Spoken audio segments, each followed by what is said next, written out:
Daily routines, life's little mysteries are filled with strawberry dreams.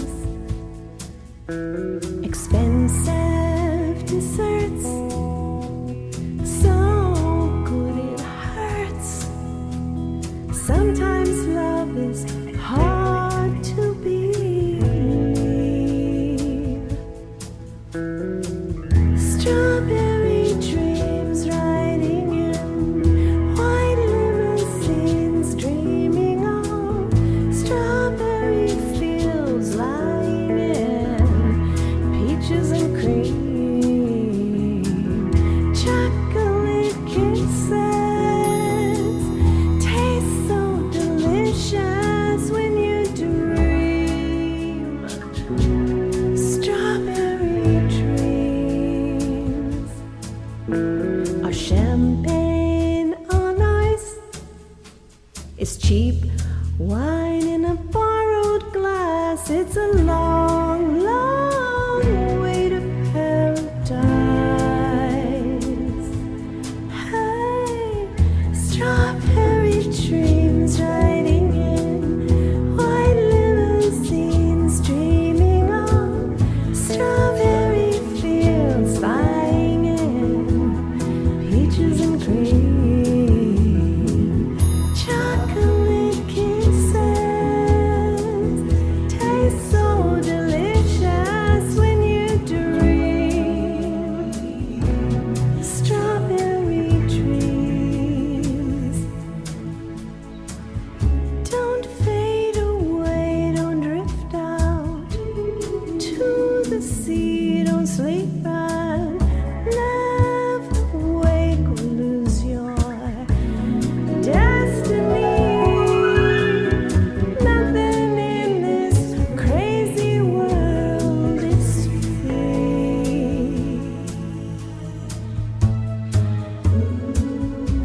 But strawberry dreams, I'm dreaming of strawberry fields lying in peaches and cream.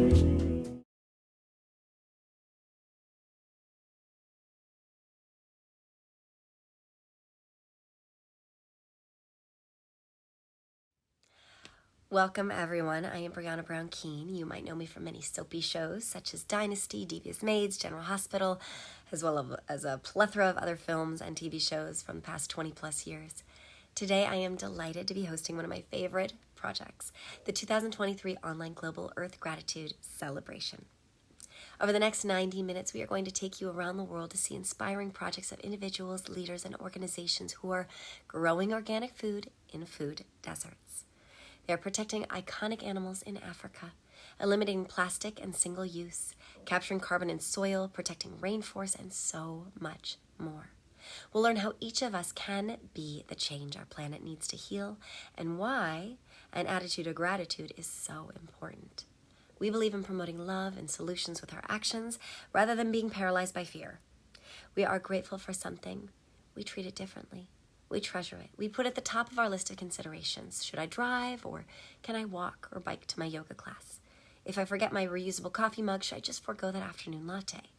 Our priorities change when we place Mother Nature above our old school ways and conveniences. And just imagine the power of 8 billion of us changing our habits to live in greater harmony with our home planet, and how easy it will be to meet our climate goals when we do. What are you most grateful for that our home planet offers us? Have you planned an Earth Day celebration? Can we get creative and make it a net zero celebration? Whether it is riding bikes along the beach, forest bathing, setting up a garden at our child's school, dancing under the stars, or dinner by candlelight, we can be creative and have fun in nature in a way that is clean and green. You'll find a lot of great ideas and organizations to embrace and support in the projects featured today. Whether you dig your hands in the dirt with us or with them, feature them on your social media, or donate to expand their reach, we thank you for every way that you feel inspired to offer your help. We're going to kick off the day with a brief overview of thinking behind the Earth Gratitude Project, followed by one of the most effective and exciting carbon sequestration projects in the world. 4P Mile was launched at COP21 and has gone global with the simple idea that agriculture and forest soil can play a major role in mitigating the impact of climate change, while also offering food security. Done right, farmers not only provide sustenance for their communities, but also become carbon stewards and soil rejuvenators. Now, if you wish to watch any segment back, visit earthgratitude.org or go to our YouTube channel at youtube.com/earthgratitude.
Soil is actually the mother to everything that we have in this planet. So please, let's speed the process and not wait for too long to make the changes. To improve soil governance at global, regional and national level. To restore the organic matter content of our soils. Because that is the base of all of mechanisms to make good soil, good food and healthy people.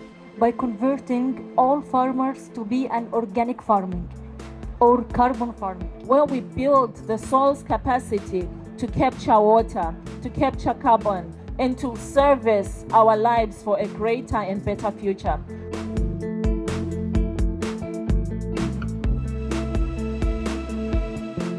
we cannot address climate change, we cannot address biodiversity without the soil. If the soils are poor, millions of people will not be fed, food system will be strained. Soils are in danger and we depend on soils, so our societies, in a sense, are in danger. It concerns everybody. We got to bring in all the best management practices in agriculture soils. We have to work together. The good news is that we can do something and we can start now. We don't need a lot of new science to come up with new technologies. We want to use photosynthesis, farming practices that are known. Scientists should be able to go back, be able to help farmers so that we can re-establish the particular indigenous crops. With the indigenous speed, they can better adapt. They can actually help in being able to build soil carbon. That is the engine of the soil. They have the ability of your soil to be able to retain water, nutrients, even micro biodiversity. We have a plan. We have a plan. We have a plan. We have a plan. We have a plan. We have a plan. C'est de trouver des partenaires, faire en sorte qu'à l'échelle de la planète, partout, il y ait des exemples agroécologiques qui développent et qui produisent de la biodiversité. J'absorbe du carbone et je fais baisser le carbone de l'atmosphère. Et en même temps que je le stocke, je rends mes sols plus fertiles.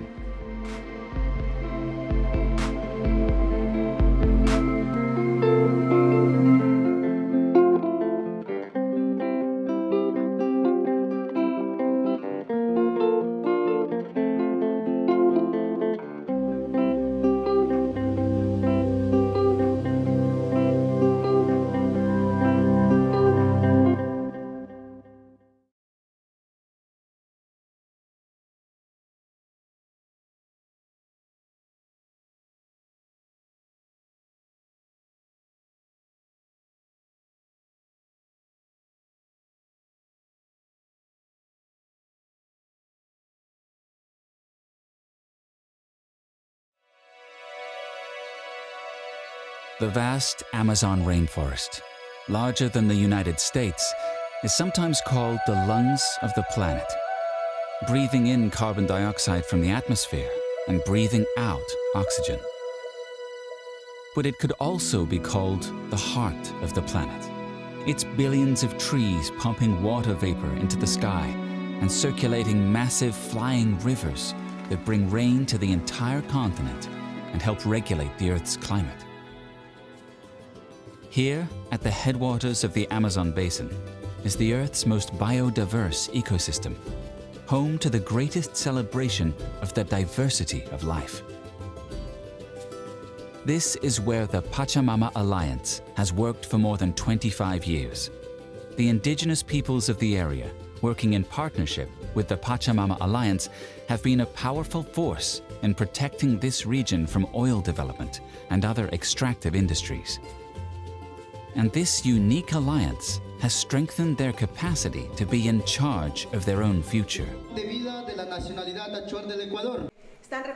Through the work of Ecuador's Fundación Pachamama, the Achuar and other indigenous groups have organized effective alliances and federations, taken to the streets in protest, and worked in the halls of government, making their voices heard at the national and international levels, including legal cases that protect collective rights and the rights of nature.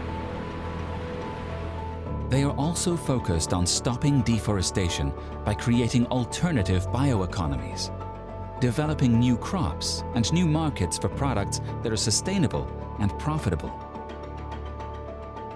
The growing ecotourism industry brings resources to local communities while educating and inspiring visitors from around the world. Through their program Ikiyama Nukuri, or Women Defenders of the Forest, indigenous women have greatly improved the health and well-being of their communities, and they have stepped into leadership roles at all levels. Like indigenous people throughout the world, the residents of this headwaters region of the Amazon are at the forefront of forest conservation and efforts to address the climate crisis. With the support of Fundación Pachamama and other allies, 30 indigenous nations in the Amazon area of Ecuador and northern Peru have formed the Amazon Sacred Headwaters Alliance.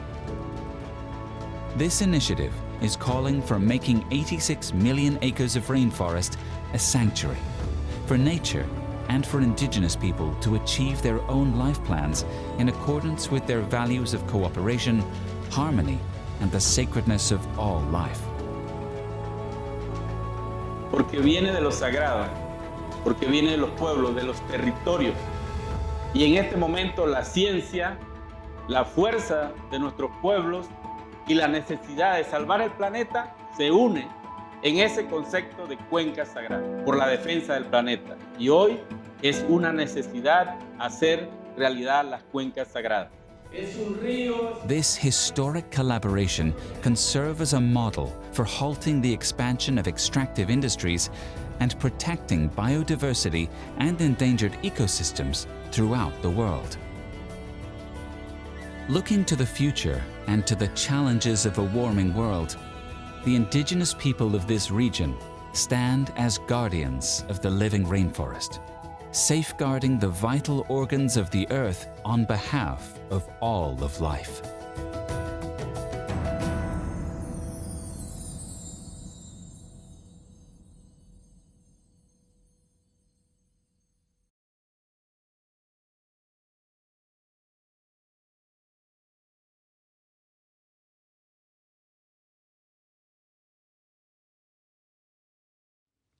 Rainforests.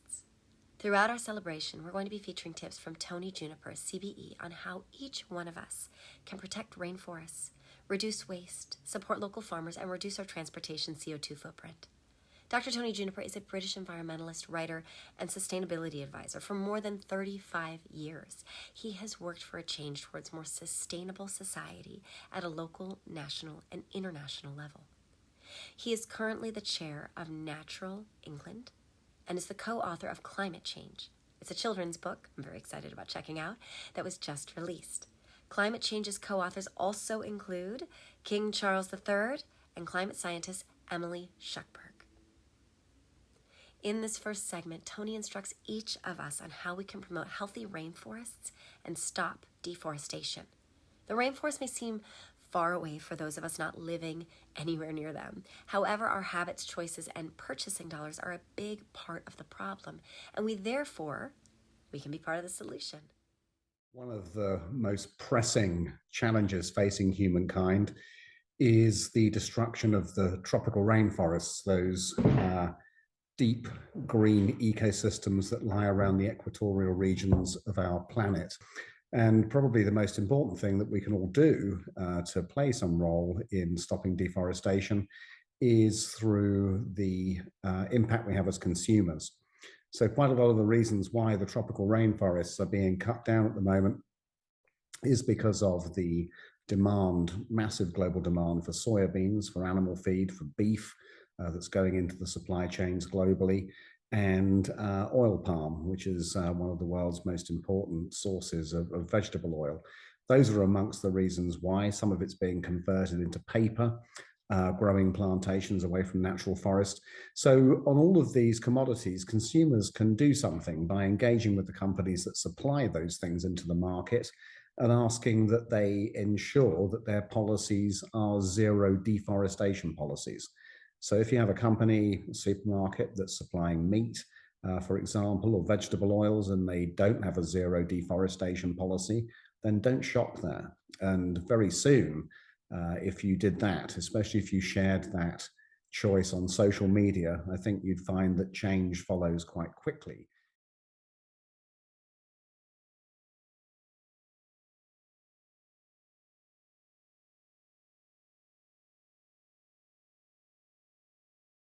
Greetings, y'all.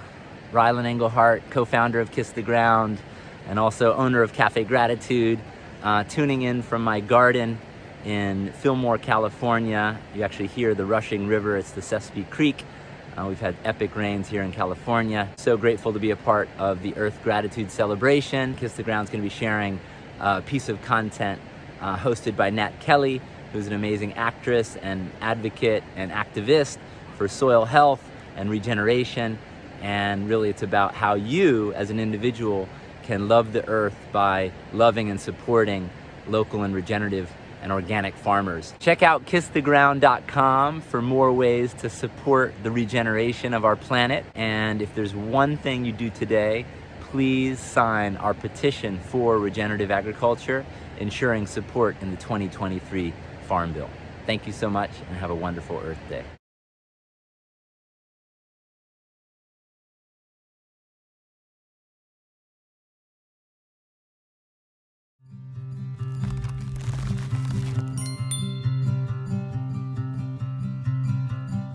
Welcome back to Grow What You Know.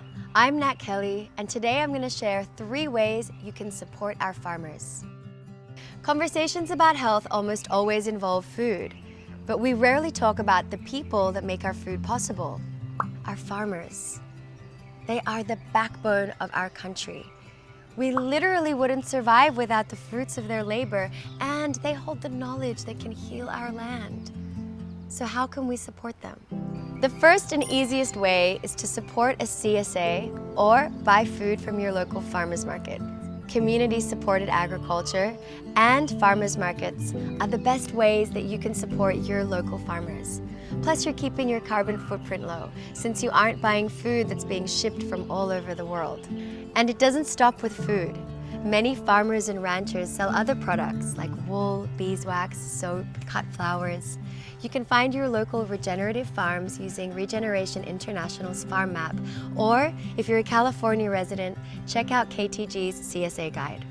2, volunteer at a farm. There are many ways you can get involved, from volunteering for a shift to becoming an apprentice. So you can be helping a farmer out while reaping the benefits of getting your own hands in the soil, which has been shown to boost mood, improve memory, and reduce stress. You can also volunteer to help host or coordinate a farm tour with a local farmer. Kiss the Ground's Farm Tour Guide has all the steps you need to make this happen. 3, you can follow farmers on social media and help share their stories. While this can be a simple thing for you to do, it can be huge for farmers. Not only are you spreading the word about their work and helping new customers discover them, but you're also helping others expand their idea of what a farmer is. Some farmers are new to this work, while others have been stewarding the land for generations. Some work in rural areas, others more urban settings. The more we amplify their stories and show the people behind the produce, the more momentum we can create for this movement. For more farmer stories or to check out Kiss the Ground's other videos, subscribe to KTG's YouTube channel. To find out more about our farmland program and actions you can take now, check out the links below.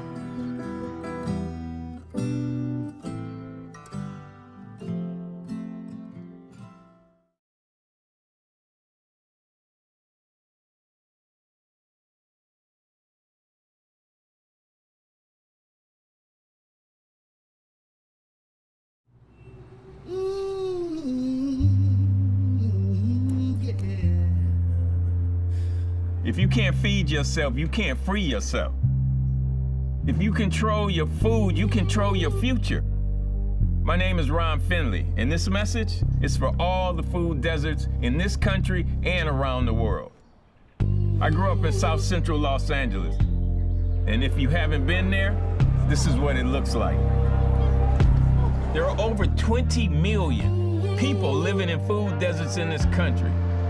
Places where people have to travel on average 3 miles just to get a tomato that doesn't come out of a can. That's insane. It's time for a food revolution, a food evolution. So today, we march together side by side, the same 3 miles. Not to protest. No, that shit ain't changing nothing. We walk together to show our people walking miles for food come to an end right now.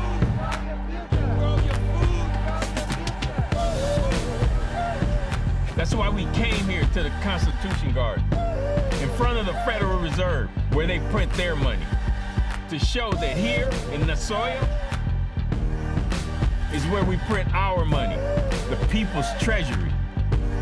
We must realize that growing your own food is just like printing your own money. So I ask, will you join me in fixing this broken system? Plant some shit. Gangsta Gardener out.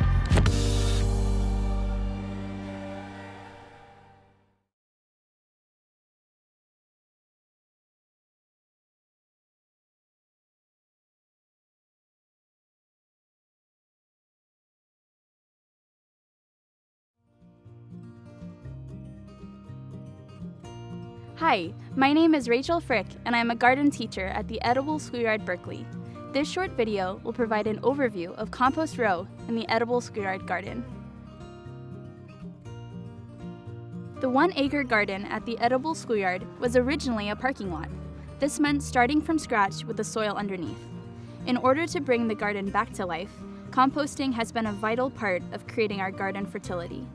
Over the years, we have found that compost is important not only for growing food organically, but also for providing an incredibly rich academic study environment. Many subjects, and especially science, come alive when they are taught in the garden. There are many different ways to compost. After many seasons of experimenting with different methods, we settled on an open-air 4-pile system. I'll get into the reasons why in a minute, but first, the composting process begins with the scrap box, where the Edible Schoolyard staff and students place garden green waste. This consists of dried leaves and straw, fruit and vegetable scraps from the kitchen, and used paper napkins. On a regular basis, we remove matter from the storage bin and put it in a pile. This is the beginning of an assembly line that will end up with the 4 sequential piles of compost row. So after 2 weeks, the first pile becomes the second, and a new pile is formed. Every 2 weeks, each pile moves down the line. The 4th pile is our finished compost, and it has taken 8 weeks in all. Students sift the final pile to remove rocks and large twigs before applying it to cultivated beds. If compost is not needed right away, students place the finished compost in another bin set aside for later use. It allows for multiple students to easily and effectively turn the piles. and offers easy access to all sides of the piles to collect data and conduct labs. It provides a sensory learning experience. Students can see evidence of microbial activity when they observe worms and critters at work, watch the steam rise off the piles in the cool morning hours, and feel heat given off while turning the piles. Over time, they observe each pile decrease in size as it decomposes. There are fewer issues with rodents, which is a common problem with many compost systems. We have found that by turning the piles every 2 weeks, rats and mice don't have time to set up their nests. It is the least expensive and most efficient system of composting that we have found. We recommend that each pile be a minimum of 3 square feet to ensure that it heats up to between 120 and 160 degrees Fahrenheit, the optimal temperature for decomposing. We use a piece of burlap to cover each pile and assist the decomposition process. Any heavy cloth material can be used to accomplish this. Your pile needs a proper ratio of carbon-rich materials, or browns, and nitrogen-rich materials, or greens. Ideally, you should maintain a balance of 30:1 carbon to nitrogen. You should be able to source these materials directly from your own garden. Composting is integral to the Edible Schoolyard teaching model because it naturally reinforces the connection between garden and kitchen while also giving students the opportunity to practice essential life and learning skills, such as collaboration, inquiry, and observation. For all these reasons and more, composting has natural ties with academic curriculum. In addition to maintaining and managing the compost piles, all students in the Edible Schoolyard Berkeley program participate in a compost lab and study the chemical changes in the compost. Thanks for watching this short video on Compost Row at the Edible Schoolyard. You can find more on composting and other lessons and resources online at edibleschoolyard.org.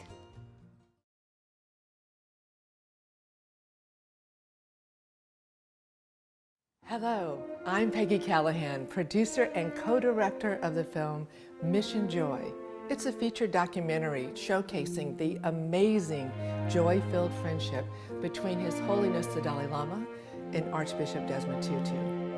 As we push to change the world for the better, it's common to be overwhelmed, to burn out, to feel despair creep in. Well, Archbishop Tutu and His Holiness have the answer: joy. Because joy is the ultimate clean energy that sustains us through the dark days and fuels our perseverance in troubled times. Joy helps keep hope alive and helps us push to achieve the impossible. With Mission Joy, they've given the world a wonderful gift, an inspiring look into how they have lived with joy through death threats, exile, and a world of hurt. We are so happy to share it with you. The following trailer will give you a quick hit of joy, and in many countries you can catch the entire film as part of the Earth Gratitude celebration. Simply head to earthgratitude.org and follow the link to screen Mission Joy.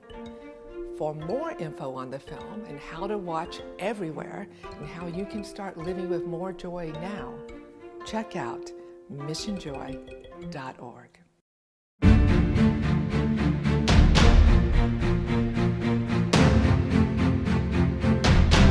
We are going to be free!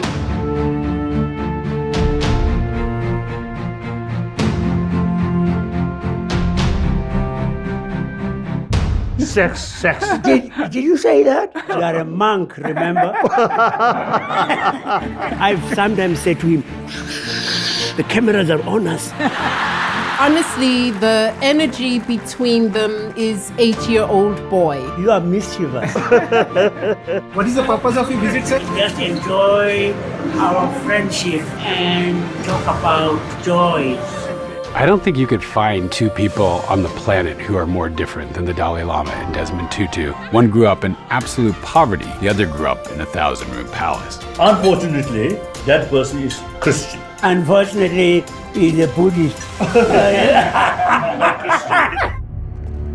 There's a lot of shared background. Both of them have deep history of struggle against authoritarian systems. The Tibetan people are being exterminated. Their culture and religion are being stamped out. Age 24, I lost my own country. Amid tear gas and police dogs, Desmond Tutu led a people against apartheid. When people decide to be free, absolutely nothing is going to stop them from becoming free. You can overcome the most horrendous circumstances and emerge on the other side not broken.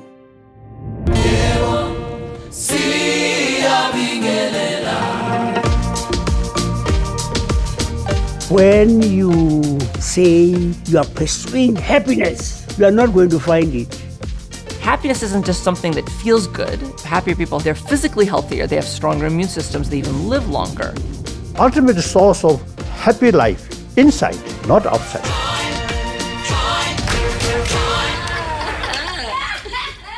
We really become something quite special. Yes. I think at the time of my death, I will remember you. Thank you.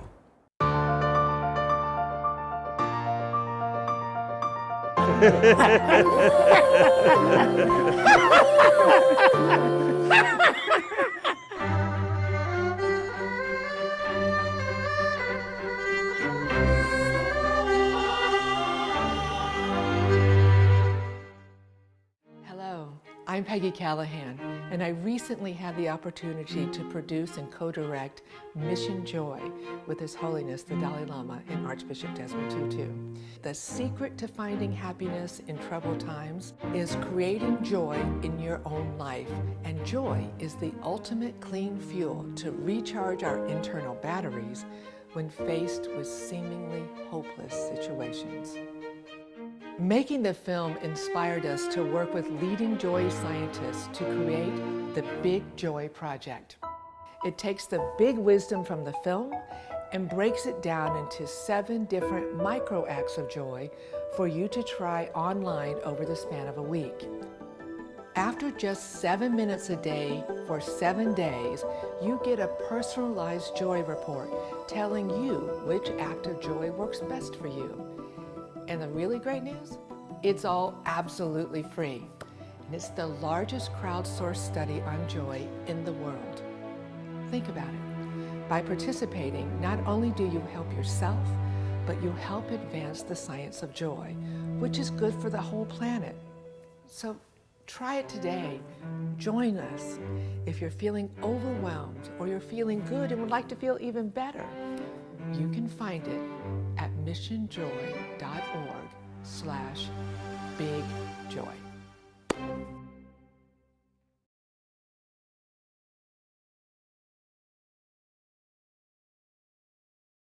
Soil. Previously, I introduced you to Tony Juniper, who is also one of the leading experts on sustainability. In this segment, Tony tells us why soil is so important to conscious climate action, how it is being eroded and washed away into rivers and oceans, and what each one of us as consumers can do about it.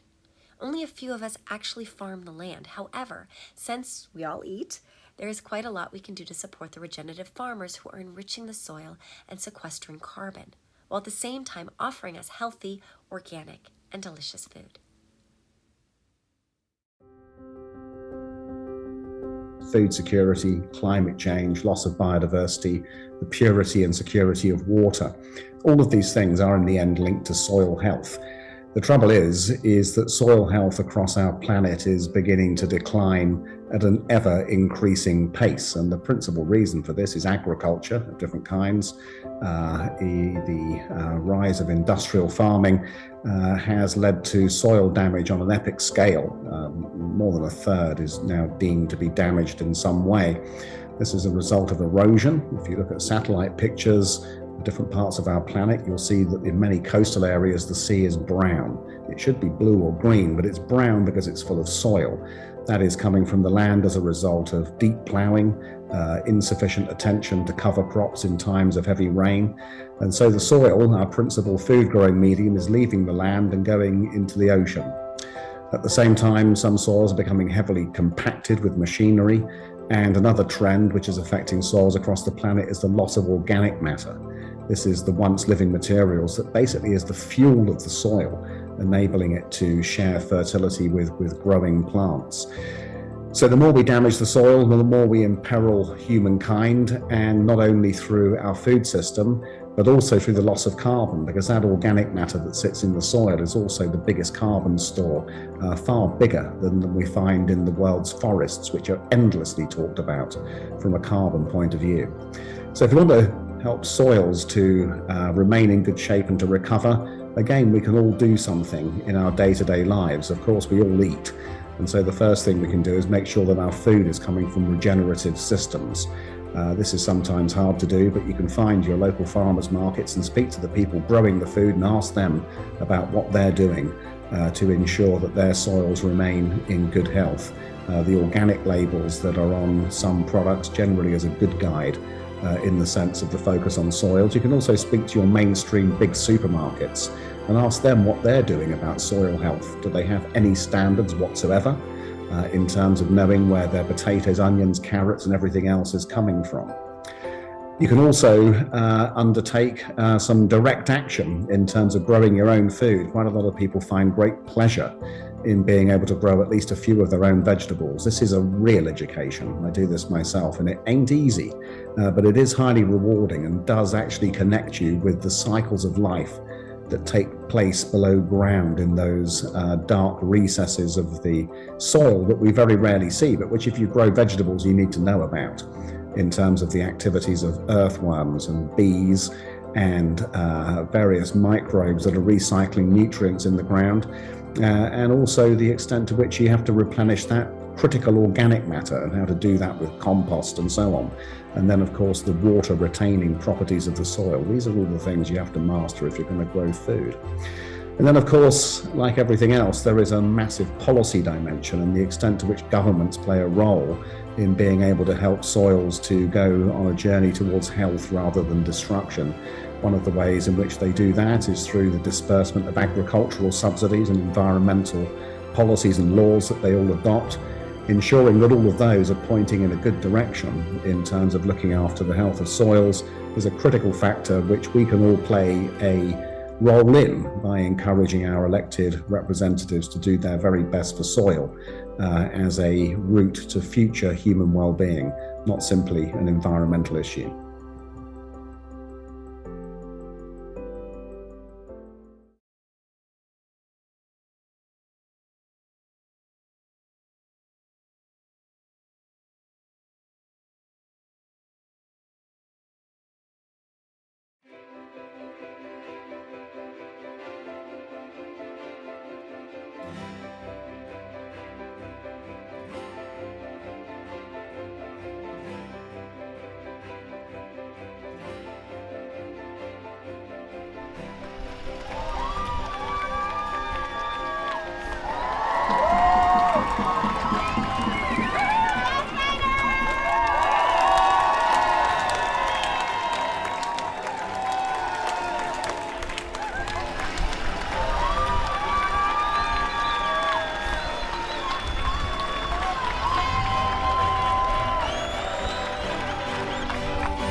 Fantastic. I bought some radishes. I love this.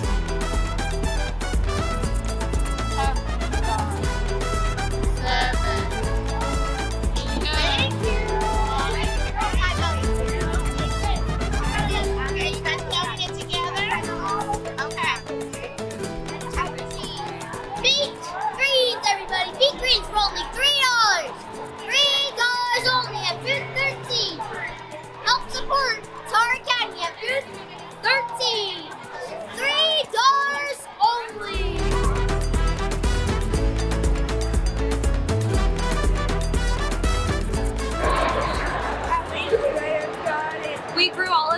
garden.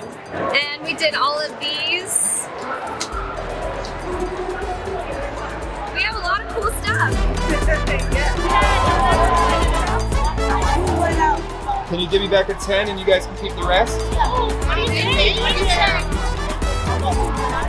I saw the fava beans. They look absolutely amazing. These kids are doing a great job and super excited to be able to come out and support them. Being in the food world, seeing kids interested in growing their own produce and enjoying what they eat really kind of is uplifting and inspiring to me as a chef.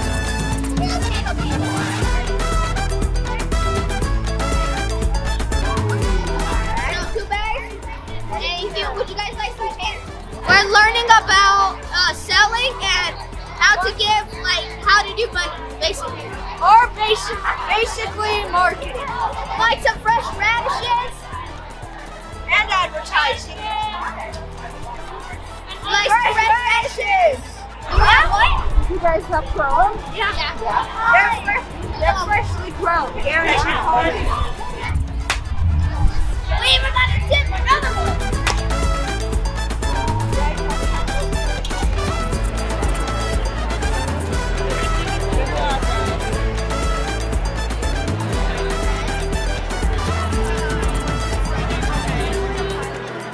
And to think that all of our precious plants from our school are making other people's dinners and making them happier and bringing them food, it's amazing.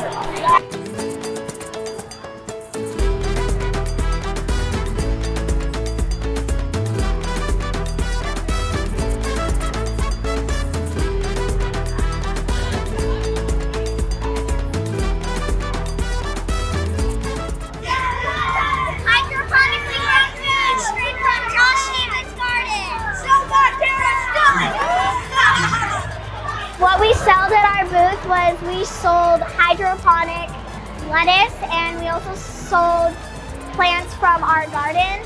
Organic foods for sale, $2 each bag of cilantro, mustard, funnel. And I learned that the more you work together as a team, the more you can make and the more you can provide from it.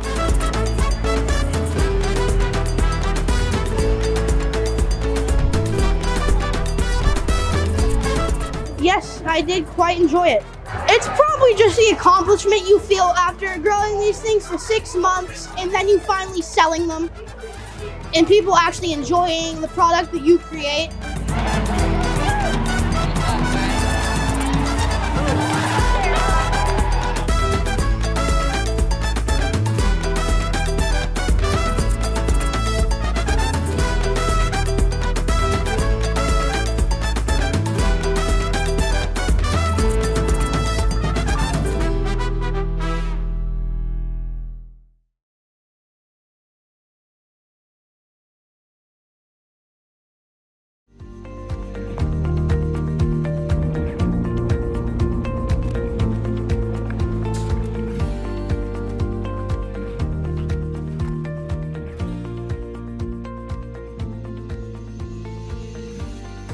Kila mwenye na elimu mwelewe kusalimika, haufanyi kazi ngumu zenye pirika. Tamu baada ya tamu apandishwa madaraka, elimu kinga ya mwili usipatwe na dharubu. It is easy to camp and I've made many friends from different counties in the country. I have never camped in my life, but this is the first day for me to camp. And I love the food, I love the camping, I love my friends. This week we have World Lion Day and World Elephant Day, and we are hosting 116 children from all across Kenya, aged between 10 and 16, in an expedition. This is part of Wildlife Warriors.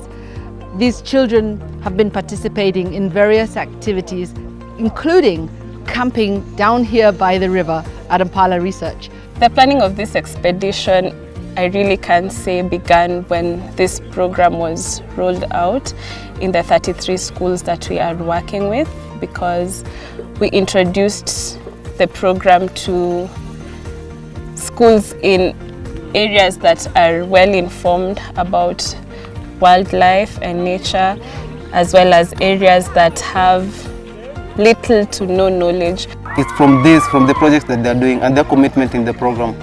We gave them passports, we gave them conservation education materials like passports, laptops. They've been watching films. There were life forest films and other films, more than 150 films. Through that, they've got to know more about wildlife.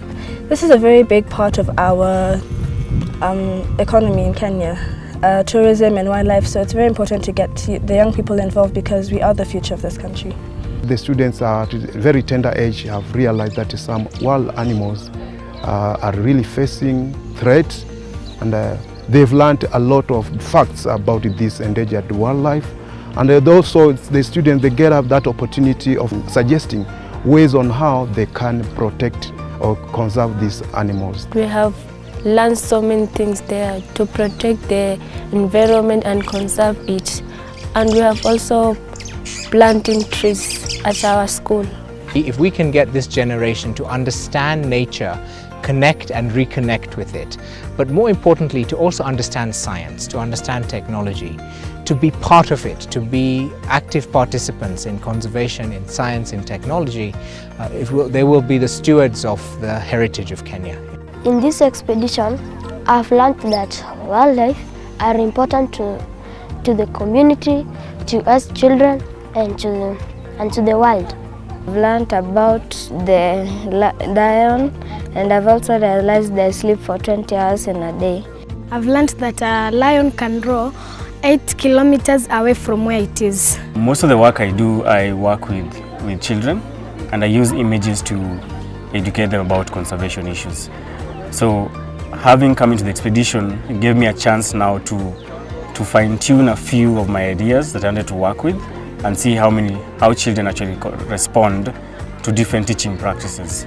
This program can be mainstreamed in the curriculum so that we can be able to reach as many learners as possible, so that as a country we are able to conserve the environment, which is critical for our survival.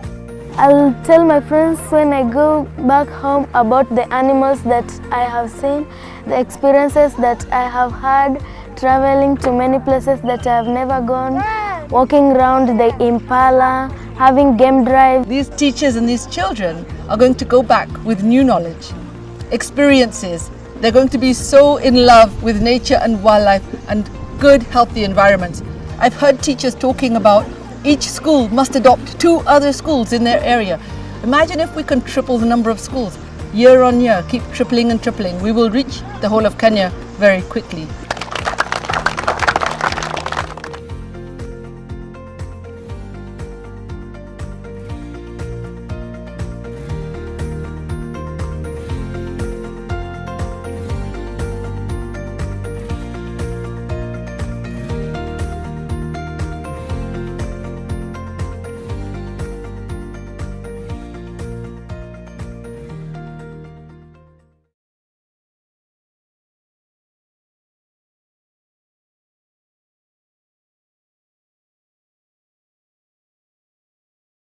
When we are walking the path of spirituality, a total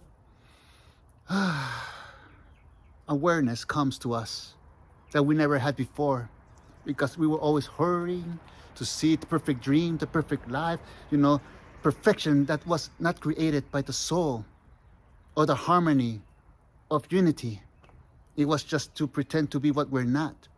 But we finally come to a conclusion in our life, in our pathway, to live with gratitude, with heart open, is a game changer. Why? Because we're grateful to be alive. Just like in the time of the pandemic, that we were all in our homes. We didn't know, like a light worker, that we were gonna be able to speak in public anymore. And like a year and a half passed, and I remember the moment that finally we got permission to speak in public. To speak, physical, people to people, face to face, all of us together, and just to have the gratitude to be able to do what we love to do in life. So in that moment, I never take in vain any moment, any day of our life, because I have gratitude to be alive, gratitude to be in a space of appreciation, love for life. It is just well, a gift when we have it, because we're grateful to be alive, and nothing will get in our way to expressing our heart, because that it is a masterpiece of art. And when we know we are artists, we can create whatever we want, because this is our offering to the world, and we're grateful to do so because we are alive.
Hey everyone, I'm Dr. Mark Hyman, and I'm so excited to celebrate this Earth Day with you. I'm so proud of what my friends over at Earth Gratitude Project are doing. They're working on some of the same topics I've supported with my Food Fix campaign. My campaign is focused on educating people and the government about the profound impact the food system has on the health of our people, our soil, our ecosystem, and our planet, Earth, and how deeply intertwined each of those topics are to each other. I couldn't think of a better way to celebrate the Earth Gratitude Project than to share with you about the importance of regenerative agriculture and how this model can truly fix so many aspects of the health of our bodies and the Earth together. So what is regenerative agriculture?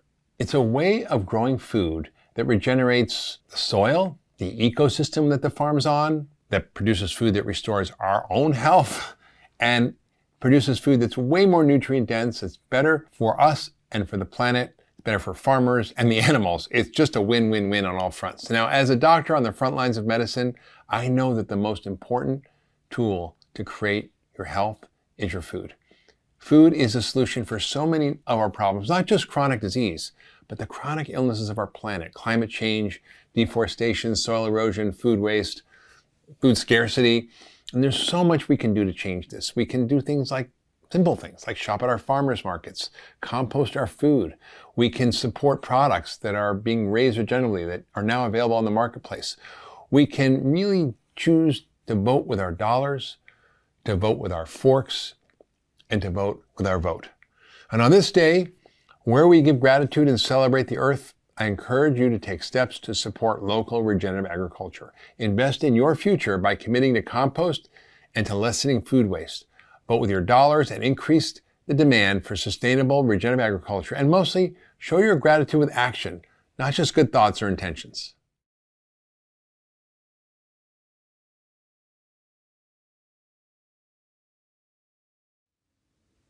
Transportation.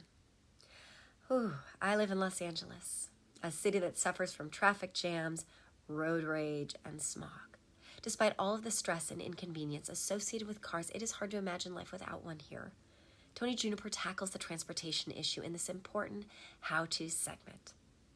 I'm very curious to watch and learn myself, in hopes of gaining more insights on how I can reduce my transportation CO2 footprint. Since transportation is unfortunately the biggest CO2 emitter, and I drive to purchase goods like we all do from around the world, there's a lot that we can do better. Now, did you know that Australians, Canadians, and Americans, alongside people living in the Middle East, have the largest CO2 footprint per capita? Transportation is something that many European cities do better, which is why their CO2 footprint per capita is much lower.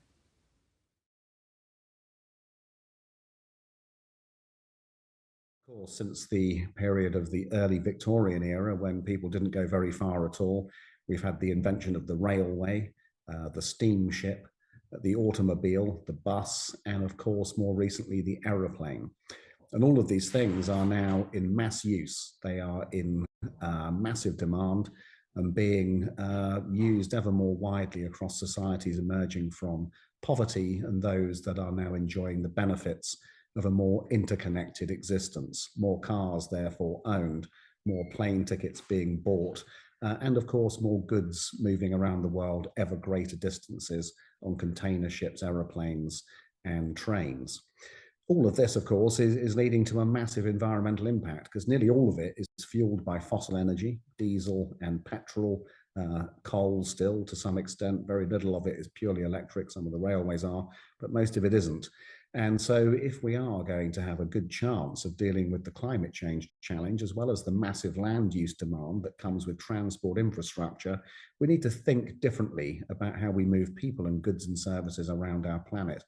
Now, some of this is about shifting the mode of the transport, less on planes, more on ships, less in cars, more on bikes. All of those things are pretty positive, but in the end, we're going to need to shift the demand profile for transportation, which means doing more things locally if we are going to have a chance of being able to meet those net zero targets that are there for mid-century. And so this is something that everybody can focus on through their day-to-day lives in terms of how they source products and services. Can you get what you need locally, even if it's something that is quite a high-tech product that does require manufacturing remotely? Can you at least get it made in your own country rather than on the other side of the world?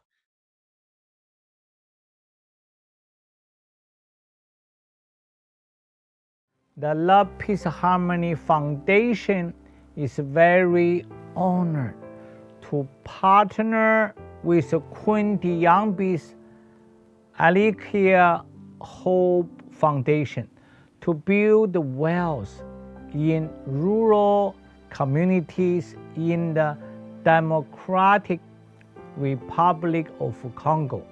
We plan to build 10 wells in Congo. Each well could bring the clean water for 6,000 to 7,000 people. These wells are not going to be ordinary wells. I will connect with the Tao, the creator of all life, and infuse high dimension Tao frequency and a vibration of love and the light into the water. So the water in the wells will become Tao water that carries Tao healing frequency and a vibration that could benefit the community for transforming their health, relationships, and every aspect of their life. Many people are in city centers, so Kinshasa is one of the biggest cities in Africa. It's about 15 million people there. But the rest of the country is mainly rural. And in rural areas, little infrastructures have been put in place over the years of our independence and even before. So there is no infrastructure for clean water. It's very rare. The conditions to get the clean water to drink is always been extremely difficult. So most of the time women and children, especially girls, would go far from the villages, walk for a couple of hours, sometimes 2-3 hours, just to get to where the holes are closest to the surface, where the water beds are closest to the surface. So then they can go and dig small holes with the means that they have. They don't have mechanized means, they do manual digging. So Master Shah and his foundation, Love, Peace and Harmony Foundation, funded the complete project for the water well in the village of Chiole, that is in the Democratic Republic of Congo, in the Kasai region, in my territory that's called Diambi. Building this well that will make sure that almost 6,000 people in one village have clean water. So when Master Shah got the information, he did not hesitate one heartbeat. And he said, I will help you. We will fund water wells. And we're going to make not just any water wells. They're going to be Tao water wells. So meaning that water is going to bring abundance, not just in terms of health, because people are going to have clean water now, but in terms of replenishing the community, mending a lot of things that were broken, like the fact that girls could not go to school, changing the hardship of women that would really have back problems very early on in life because they would carry these heavy loads of water, and just bring this joy because water is life. So I believe that Master Shah's technique to charge and transmit the Tao energy to the water molecules so that they can be potent to manifest healing, peace and harmony, it will transform the entire community. I've heard about many testimonies about how the Tao water has healed people and transformed people's life, and I trust fully that we will see a beautiful transformation in an energy field of people who have really, I would say, difficult lives. And I believe that will be bringing a lot of togetherness to know that this water is not just water, it's blessed water.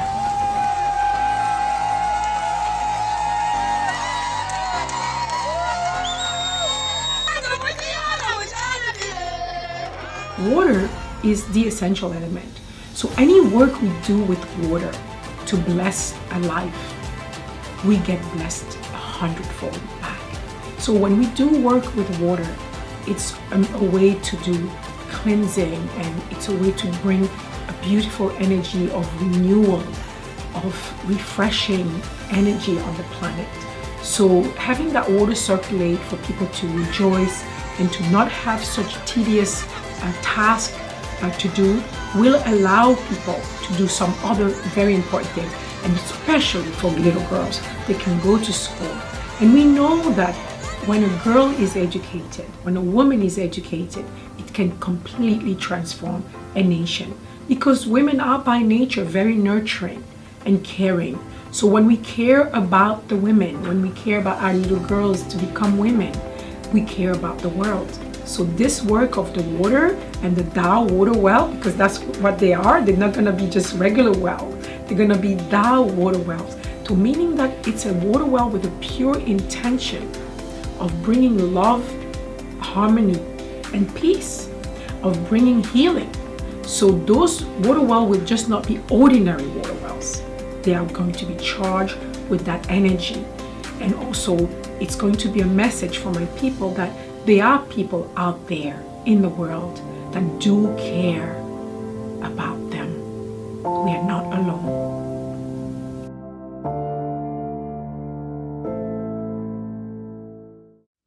Reducing waste. Oh, I recently learned that less than 9% of plastics that we all sort and put in their proper bins actually gets recycled. Less than 9%.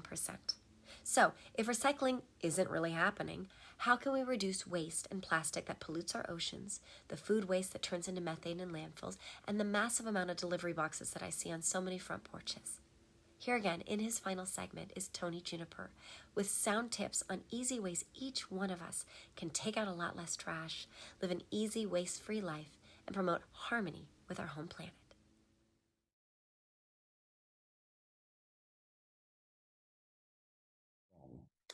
The different materials that we're consuming, of course, it's very variable in terms of what we're wasting.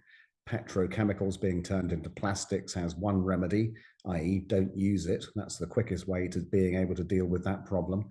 Other waste materials, including irremovable food waste in the forms of peelings and bones and food that's gone off, can be turned into compost. And so that's a very good way in which we can help to recover the health of soils through retaining some of those nutrients and organic materials that can find a good route into something useful after we've used them.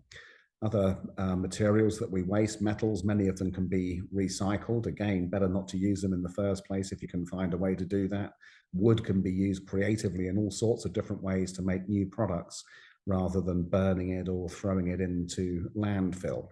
In the end, however, it is a cultural thing, and culture shifts through some pretty familiar routes of influence. One is by watching what other people do. And this again is where we can all have some influence by taking personal responsibility for our waste. Try and get your waste slimmed right down, and people will begin to notice the way in which you're leading a different life, a life with less clutter, less expensive, and less complicated. There's nothing bad about reducing waste. In fact, it's upsides in pretty much every way you can think about it. We're coming to the end of our Earth Gratitude online global celebration. Before we conclude with an important message from earthday.org on how and why each one of us can and must reduce our plastic and single-use container consumption, I want to remind each of us to carry gratitude in our hearts each day going forward as we co-create a greener life. As Deepak Chopra said in our first ever Earth Gratitude book, Earth is not only our mother from whose womb we emerged, but she sustains us every moment of our life with her own substance. Her dust recycles as the atoms of my body. Her ocean and rivers have become my circulation, and her fragrant breezes are my breath. Her verdant greenery and lush forests that bear fruit and vegetables capture the light of the sun and give my body energy to move, breathe, think, and feel. We call her the environment, but she is our extended body that nourishes our existence in every moment of our life. If you've got a great sustainable project or a beautiful moment in nature to share, please tag #EarthGratitude and our social media accounts so we can easily find you, like it, and share. Follow us on social media. On Instagram, it's Earth_Gratitude. Facebook, it's Earth Gratitude. And on YouTube, it's @EarthGratitude. If you love what we're doing, please support us at whatever level works best for you. Simply go to earthgratitude.org to donate now and receive some exclusive gifts as our gratitude to you.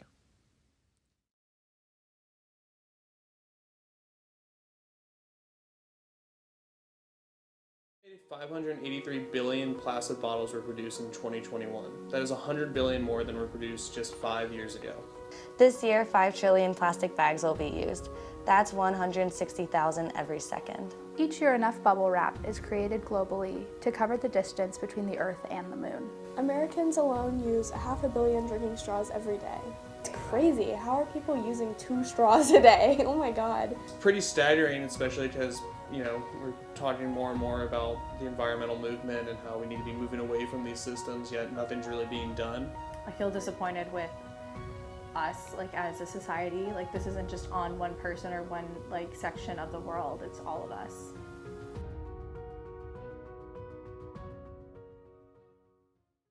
Plastic kind of has overtaken our lives in the last 100 years or so. We didn't use it before we found it, but now it's integral into everything we do. You can't go a day without using plastic, and there's a lot of issues with that we're just coming to realize, whether that be health implications for yourself, health implications for those around you, and then, of course, health implications for the environment. It's scary to think about like all of the plastic pollution that exists and how it's like, it seems difficult because it's such a big problem to like fix it, but it's definitely something we need to work on.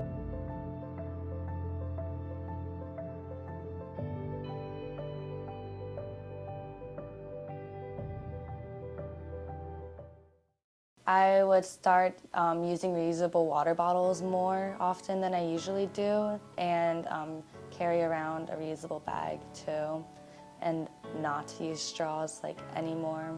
Try not to use like takeout containers either. Another way to show gratitude is just to kind of figure out how much plastic you're using in your day-to-day, and then using our plastic calculator on the earthday.org website, you can kind of calculate how much you're using and then your reduction, how much that leads to in a year. For Earth Month this year, the pledge I'm going to take is to, if I order a cup of coffee from a restaurant or a coffee shop, to bring my own cup and to not take a plastic cup.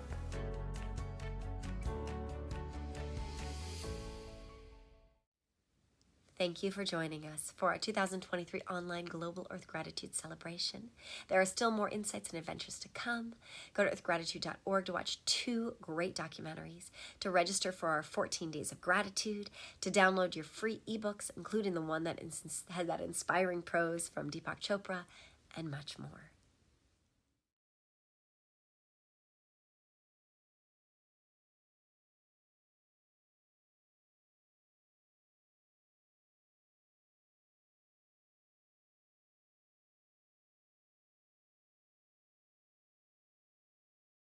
Just